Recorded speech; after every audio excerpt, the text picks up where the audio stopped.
everybody, Cam S here, and welcome to a special edition of Chasing Tales. I hope you all had a Merry Christmas and are enjoying your holidays. In this episode, we are going to be doing something like we did last year, and it's going to be a bit of a longer video, so sit back and relax with me as we go over our top moments from this hunting season. So for those of you that may not know, last year we did a top moments from our hunting season at the end of the year, and this year we're going to be doing the same thing. I wrote down all the moments that I thought were most memorable for Chasing Tales and tried to narrow down 10, but unfortunately 10 did not really do this season justice. There are so many memorable moments, so I think I got it narrowed down to 15 and we're gonna go from there. So I know this video is going to be a little longer, so bear with me, sit back and relax as we look back on the most memorable moments of this 2021 hunting season. So the way that we're gonna do this is I will tell which episode the clip is from, we'll play the clip back, and then when I come back from the clip I will explain to you why I got the position that it did, why it ranked where it did. So if you want to watch any of these videos individually and watch the full episode of that Chasing Tales video, I will link 15 to 1 down below so that it's easier for you to find, and then I'll link which episode it is from down below. So let's get into this video. At number 15, we'll be starting at episode 4. Very early in the morning, I had some movement right underneath my tree stand, and then a very nice buck made its way into my shooting trail. But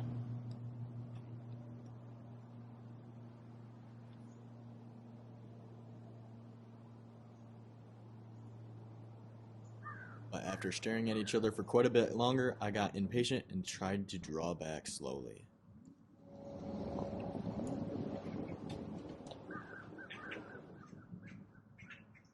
And to make matters worse, I dropped my arrow out of the tree stand.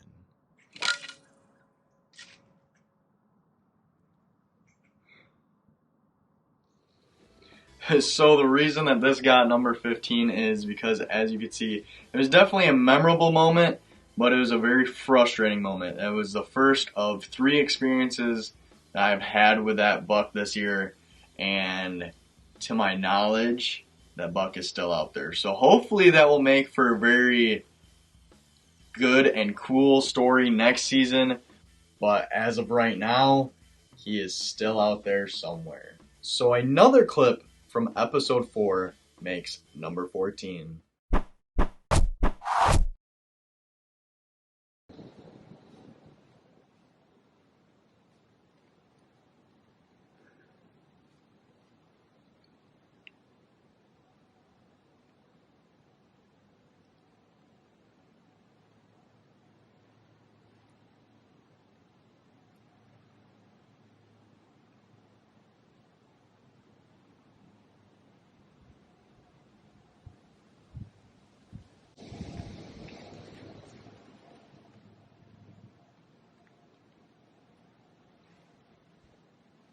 I was going back and forth quite a bit trying to decide whether or not this was a shooter, but at this point I decided that it was.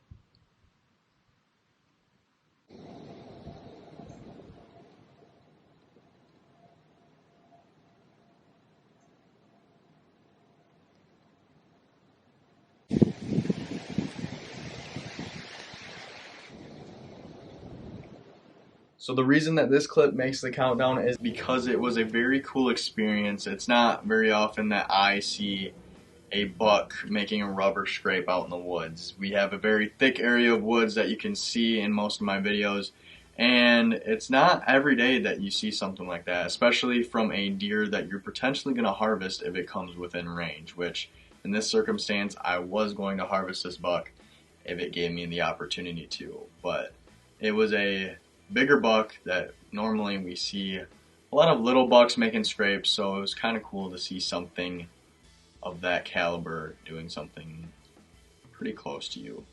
So, at number 13, we have a clip from episode 6.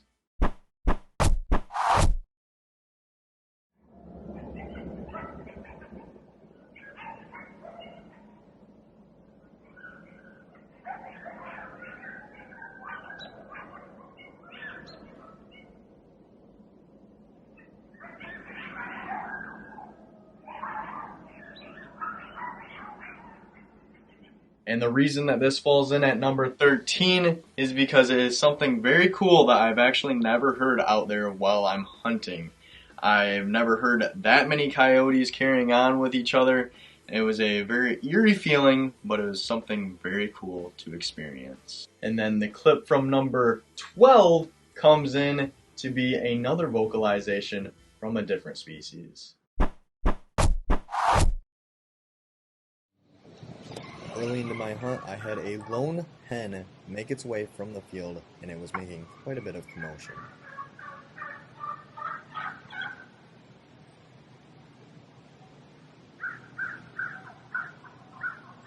And as you could hear right there, it was getting responses from turkeys all over the woods.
And as this hen continued to make more noise, I noticed that the calls from the other side of the woods were getting closer.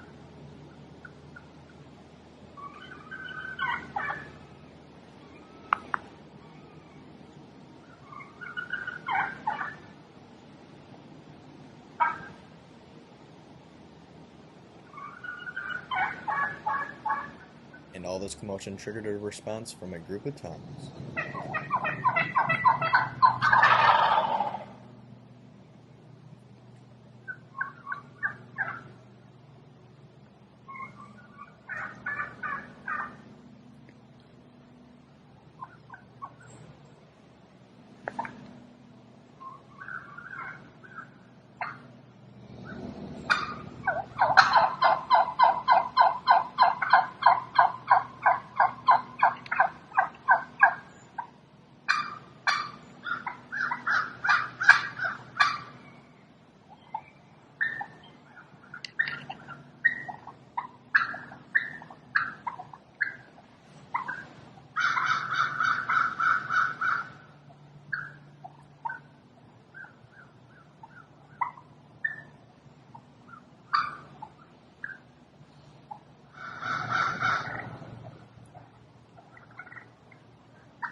The reason that this clip from episode 6 makes number 12 is because it was a very cool experience that I actually got back into turkey hunting this previous season, and I did not have much luck, and this was honestly the most vocalization that I've heard in person, so it's going to help me quite a bit, hopefully this spring, figuring out how to call better, and it was very cool just to see something like that, even though I was not able to harvest them at the time. So, for number 11, the next memorable experience comes from episode 9.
Well, this was the same buck from number 15, and it was a very cool experience to have, but it was a very frustrating experience because at this point, I no longer had any buck tags. I had already tagged out on bucks, and I was out there for a doe, and he seemed to know it. He wanted to lay down within 15 yards behind my tree stand, so that was a very frustrating but cool experience. Now, for number 10 of our countdown, we move to episode 6.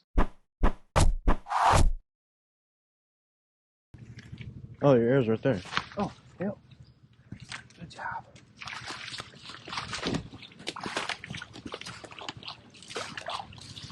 Oh, God. Whoa. That was a big hole. Yeah.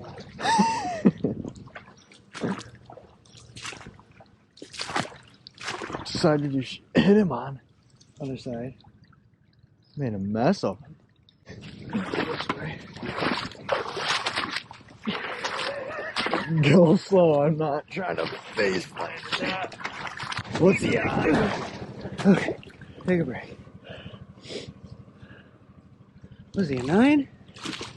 Oh, yeah.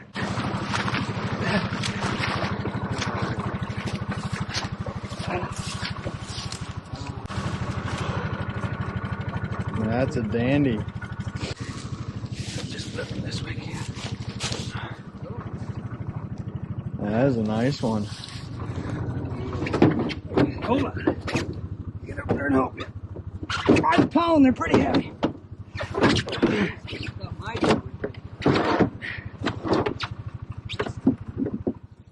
The reason that this falls in at number 10 is because it was a very memorable experience. It was very tough situation getting that buck out of the water. It was quite the drag, and there's a lot more footage there that I did not show, and it was just something that I will probably always remember. So, coming in at number 9, we have a clip from episode 2. Sunset is about 15 minutes out. Sounds like my dad ended up shooting one earlier tonight. And Dad ended up shooting a buck, and what's your story behind that? It was about 5:30. A doe, I'd already seen a small 4-point and about 10 does come out, and another doe came out into my shooting lane, and it was moving pretty quick, and coming fast behind it was a decent buck. It came out about 40 yards away, and by the time I got my bow up and got ready, it was probably close to 50 yards away, and it was going straight away from me, so I didn't have a lot of time to decide exactly what it was or how big it was, but it had some decent mass and was pretty tall. So, it was moving pretty fast away from me, so I grunted, and it turned sideways, and I shot, and it went about 10 yards and started going back into the brush, and when it turned sideways again, it appears I made a horrible shot, and it was right in the hind quarter of the deer where I shot it. But when it stopped before it went into the brush, it was kind of wobbling around a little bit, and I could see my arrow, and I didn't get a ton of penetration, and it was horrible placement. So unfortunately it's almost 8 o'clock now, and it's raining, and it's 70 degrees, so we're gonna go back and take a look for it. Normally I would try and wait a little longer, but with the current conditions, we don't have much of a choice but to go out there and see what we can find. So we'll head out there and see if we can find any blood or anything at all. So Hopefully a buck. I know it's a buck, but whether or not it's dead or it's just running through the woods with an arrow sticking out of its hind quarter, I'm not sure. So we'll find out soon. So the deer came out from the south over out of that brush right there, and it walked across kind of to the center of this trail right here, and turned and went straight that way to the east. And like I said, I think it was right in this area where I finally got it to stop and turn. And from my blind to here's about, with the rangefinders, about 53 yards. So I guess we'll see what it walked. Once I shot, it walked that way, or it kind of ran, I guess, after I shot it, but it only went about 10 or 12 yards before it turned to go into the woods. So right in this area is where I think it went in at. What do we got up there?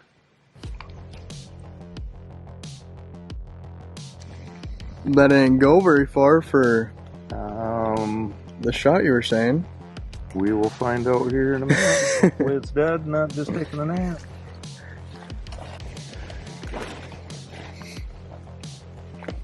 Not even blood on the ground.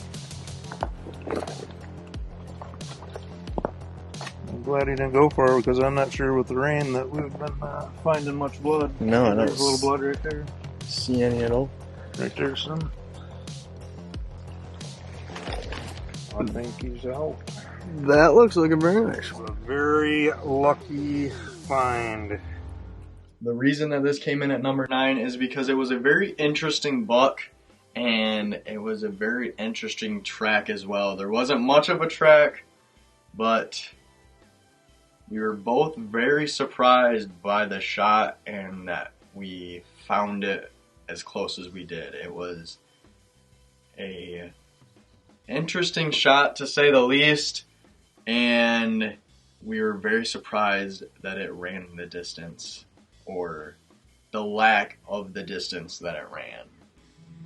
So with that said, we move on to number 8 from episode 7.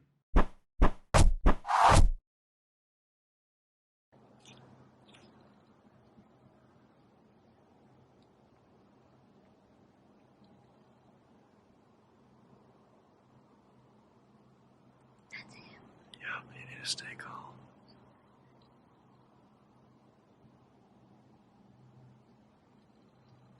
He soon made his way into the woods, but then my cousin was able to spot him again. There's a big boy.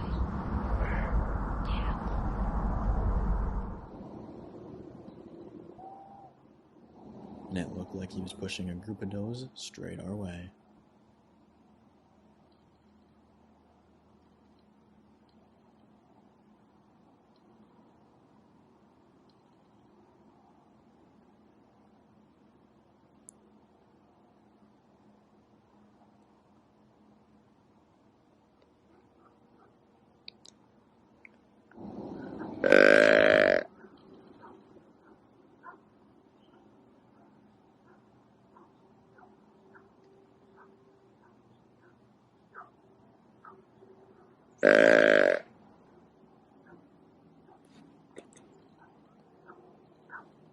And if we would have chose to sit in the blind, we would have had a shot.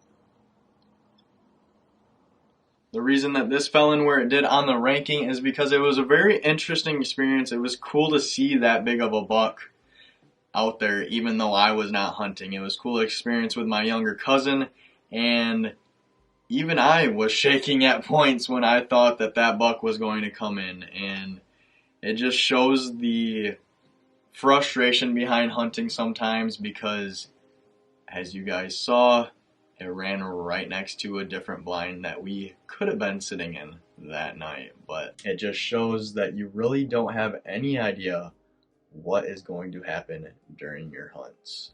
So now, ranking in at number 7, we are going to head to episode 8. Well, I just got home, got dressed, and we are about to head out to help my uncle track down his buck.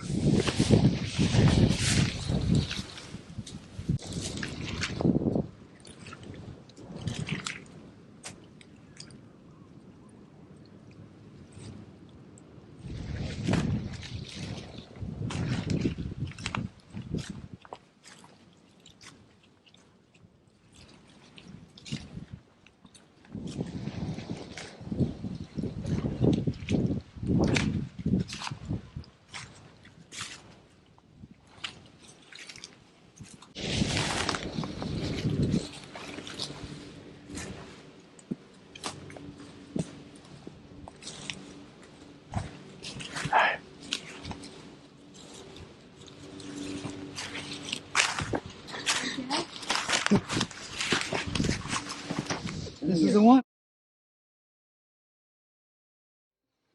The reason that this fell in at number 7 is because, as you could see, my uncle was very excited that we found it. It was a very exciting track, and it was actually a very cool buck as well. If you watch the full video, you'll be able to tell that I explain later that the rack actually had some hollow parts in it from damage during velvet. So it was a cool buck and a very cool memory to have with all of us there tracking it.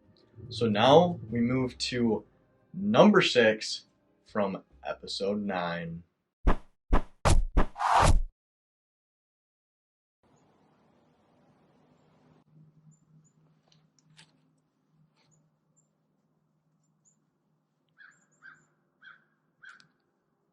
But she moved too quick across the trail to give me a clean shot.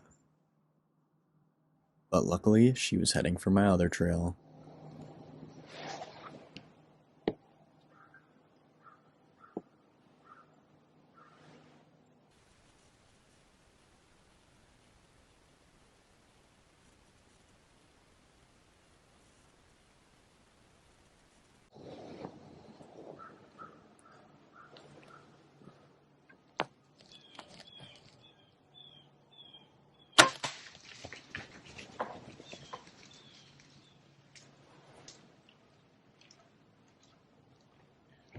Finally, I'm not even joking, there was probably 30 does all right there. I couldn't figure out what trail to put the camera down because I couldn't tell where the big doe was going to come out at because there was a bunch of big ones.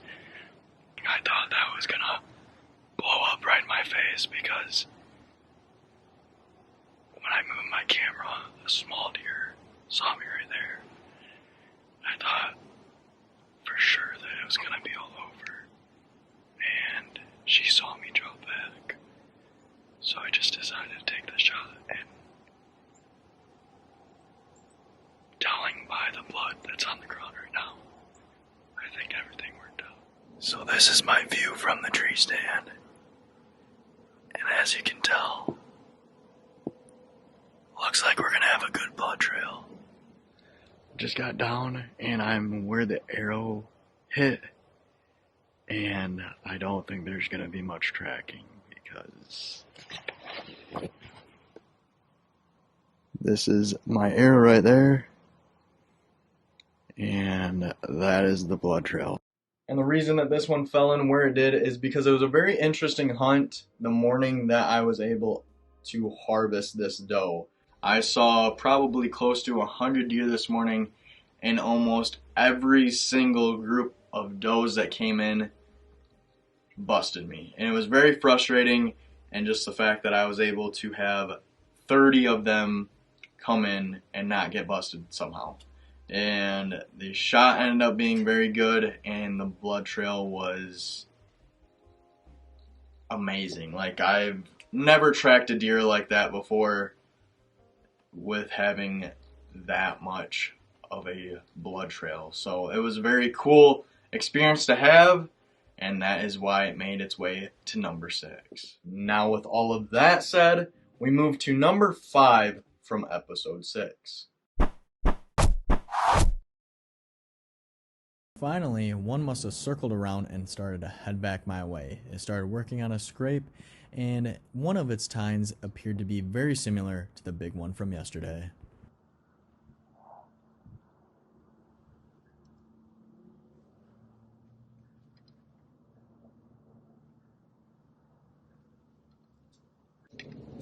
Right.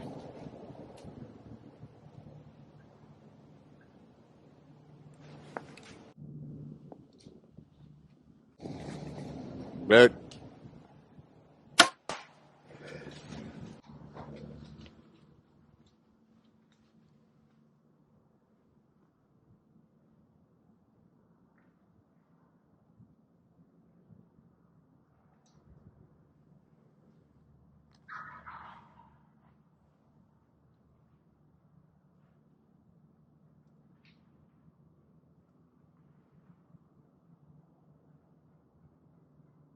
There's lots of blood on the arrow. Went straight through into a tree. Never done that before, so thought that was pretty interesting. Definitely have some decent penetration if it's able to stick right to the tree afterwards too. And the reason why this went in at number 5 is because I was very disappointed, I guess, after I found the deer. I was really hoping it was the one that I showed you earlier, from the one that laid down behind me later in the season. I was really thinking it was that deer when I shot it, because it has the same tine in the back that kind of goes back. So I really thought it was that deer, and I was disappointed when I watched the footage over and realized that it wasn't. It was such a split-second decision whether or not I was going to shoot it, and I just decided to take the shot so I didn't regret it later. So the reason it did make its way up to number 5 though is because of the aftermath, that I've never had so much penetration with my arrow that it actually goes clean through the deer into a tree. So I thought that was very cool to see, and that's why it made its way to number 5. So now we will move on to number 4 from episode 8. Action has really died down a lot in the last hour or so. So I think I'm going to give it like 15 minutes to a half hour. And if I don't see anything, I'll back up and try to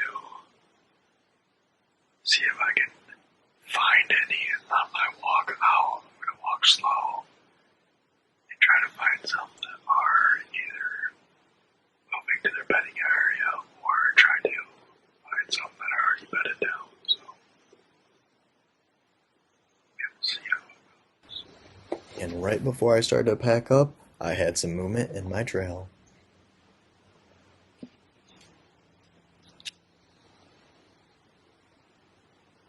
And I could tell by comparison with the deer that she was with that the doe on the left was going to be a shooter.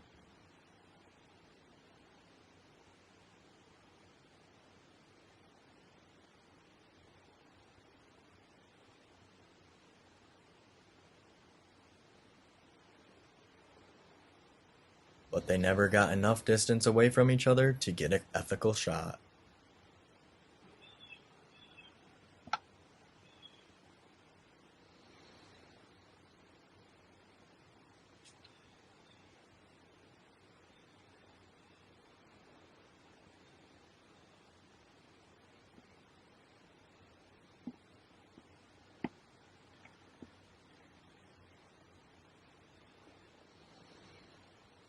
And just like that, I thought my chances for the morning were over.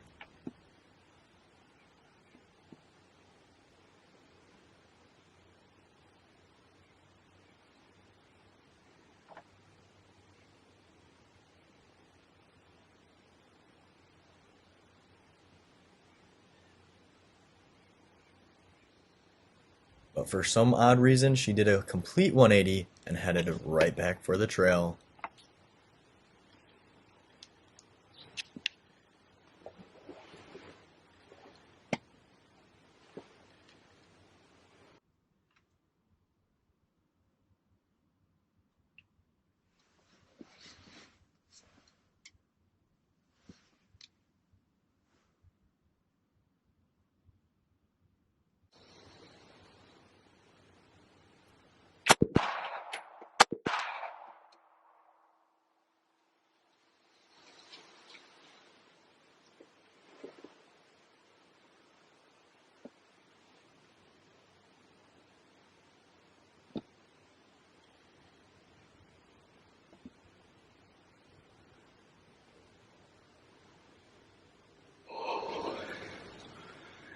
Well, I got her. She came back in and out multiple times, and I thought she was gonna go away, and then she looped back around, and it was a little far of a shot, but she didn't run 30 yards, and I can see her right down the trail, so. Oh. I don't think I've shaken over a doe in a very long time. Definitely a challenge to do it with a pistol. I don't know if it's a combination of excitement and the cold, but I'm shaking. Sweet. I'm gonna give her a few more minutes just to be safe, but she is laying down right in the end of the trail right there, so. Awesome.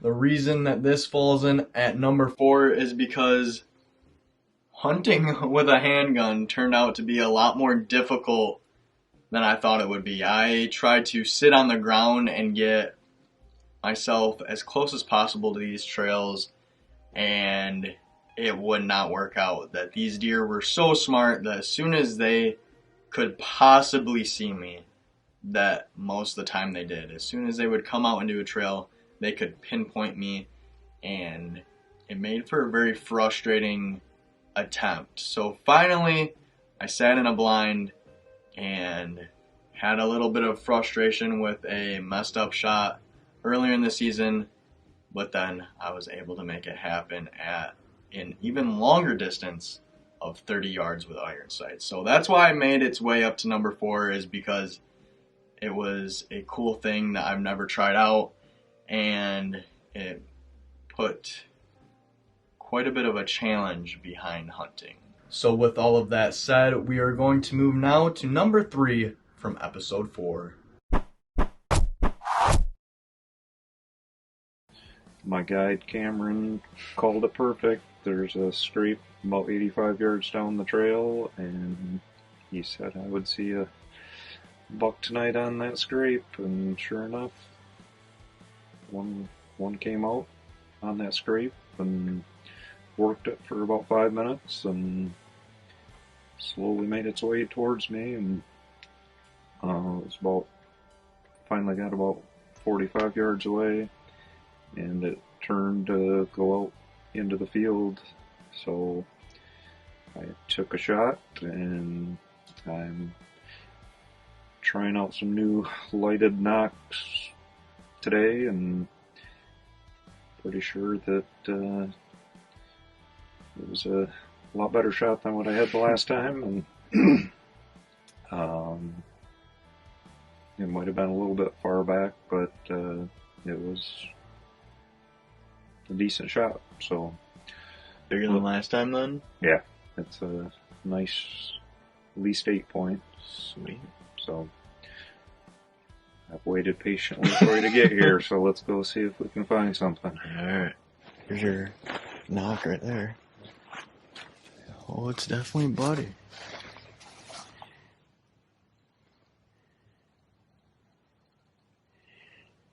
She went through. Awesome.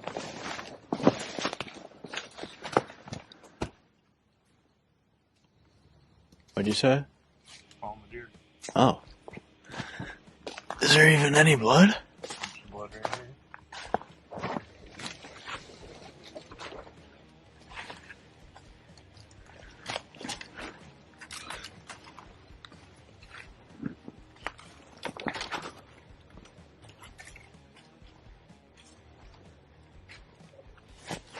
There he is. Oh, yeah. Dandy. Not a bad shot. Very nice one. Alright. What you got to say about it? I'm very happy with it. I'm happy with the new lighted knocks and the muzzy mechanical broadheads I put on it. From where I shot it, only went about 20 feet, so it definitely didn't go far. Very nice buck. Might have been the one that I had an issue on this morning. Just glad one of us got it rather than getting hit by a car or neighbor nearby. Right. Congratulations. Thank you. This falls in at number 3 because I was out at the woods at the same time, and I actually heard the shot and the impact of the shot as well. So that was very interesting. I've never really been out there and actually heard the impact. I've heard the shot before, obviously, but never heard the actual thud of the impact, and I was very excited to get tracking, and there was not much of a track to this deer. We were very surprised that it only went about 20 yards, and it ended up being my dad's biggest buck to date. So with all of that said, we are going to move now to number 2 from episode 7. And at this point, I finally had enough light to notice that one was a buck. And just before this point, I decided to use the bleat can to see if we could get a better look at him.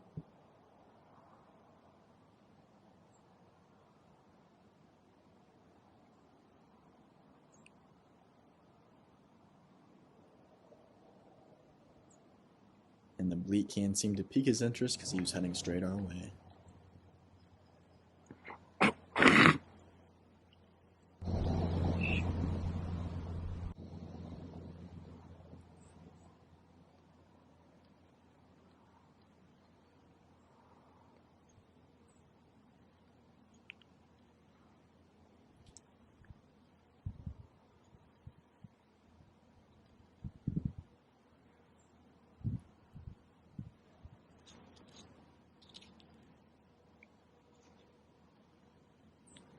I think it's a 7. I don't know. Get ready.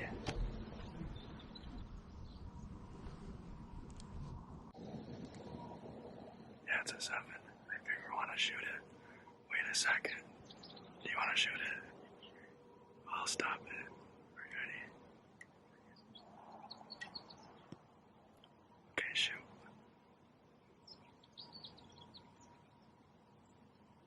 Matt. Matt. Nice shot.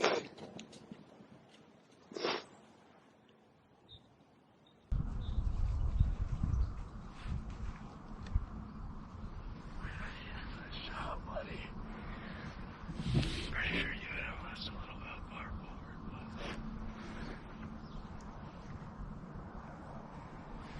just shot. I think it was a 7, maybe an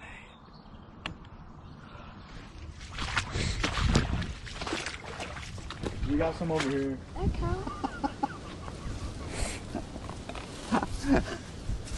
Dang. Good job, buddy. Thanks. And the reason that this made its way all the way up to number 2 is because it was a very memorable hunt altogether. The circumstances of me being able to call it in for a shot and the track was very memorable. We tracked it through basically a swamp, and it was just a very memorable hunt with all of us out there.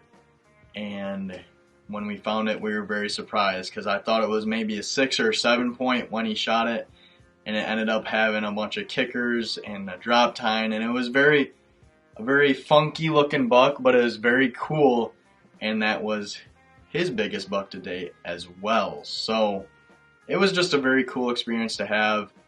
I'm glad I was able to film it for him, and I was glad I was able to experience it with him. And I'm sure now moving to number 1, this clip from episode 5 will not surprise you one bit. Well, we have a very late start to the morning. When I woke up, I checked the weather and it said it's supposed to rain all day today. So I just got around, scheduled my classes like I said I was going to do. And I checked the weather again, and it looks like there's going to be a gap in the rain for about an hour or 2. So I think I'm going to try to sneak back in there to the tree stand that I was at last night, since the deer usually are moving through there in about like a half hour or an hour or so. So hopefully I can get back there without kicking anything up. And I guess I'll just let you know when I get back there. Unfortunately, I did kick up a few does right by my tree stand on my walk in, but then some time passed after I got all set up, and then all of a sudden I noticed a very familiar rack making its way through the thick brush in front of me. I got all my camera gear and bow situated because he seemed to be making his way right for my shooting trail.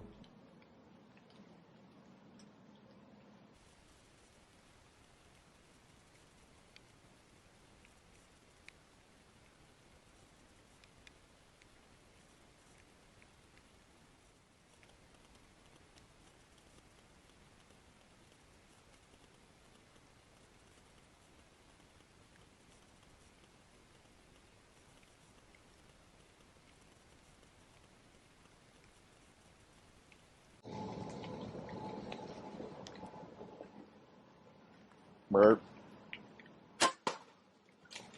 I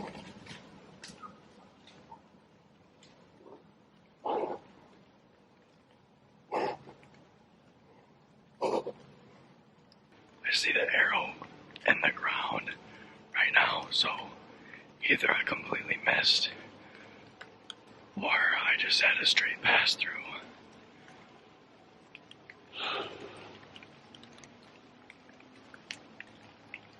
I literally knew he was going to show up this morning too.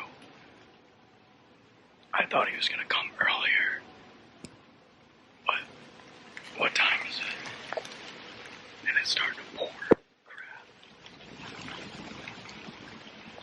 Oh my gosh. I'm pretty sure that's the one that like touches right in the front of it.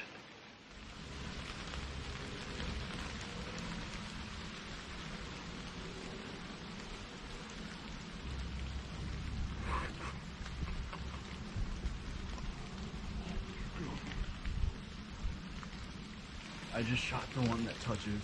And the reason that this fell in at number 1 is because it was an extremely memorable experience for me. This was a target buck that I was after for the season. I have been watching him on trail cameras, and I knew that if I got the opportunity to harvest this buck that I was going to, and I never saw him in person until that morning. And just the fact that I was able to go out there 2 hours or so after the time that I should or would normally be in the tree stand, it just blew my mind that it worked out in the way that it did, even though I had a huge feeling that he was going to show up at that tree stand for some reason.